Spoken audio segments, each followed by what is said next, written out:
দেখেন সরকারের থেকে কত টাকা খরচ করে, মানে 100 টাকা $1000, মানে $100 $1000 খরচ করে এই খেলনাগুলো এখানে সুন্দর করে দিয়েছে, যাতে কানাডার বাচ্চারা সুন্দর করে খেলাধুলা করতে পারে বিনা টিকিটে, বিনা পয়সায়। দেখেছেন কত সুন্দর। এখানে কিন্তু টিকিট কেটে আসতে হয় না।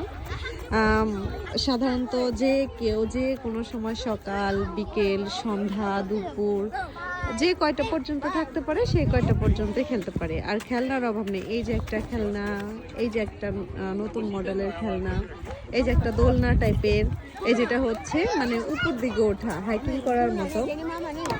এদিকে আছে যে মানে একটু কি বলে, নৌকা নৌকা বলছে, মানে নদী পার হওয়া, সাথে যে এখানে ওই যে সাফন যেটা করছে লম্বা হওয়া, এই খেলাটা খেললে কিন্তু লম্বা হওয়া যায়। এটা খুব ভালো ছেলে মেয়েদের জন্য। এই যে দেখেন, এই যে এখানে হাইকিং করে উঠছে, মানে খেলনার অভাব নেই, অনেক সুন্দর। এই খেলনাটাও খুব সুন্দর। এগুলো সব কিন্তু টিকিট ছাড়াই আসতে হয়, বিনামূল্যে বাচ্চারা খেলাধুলা করছে।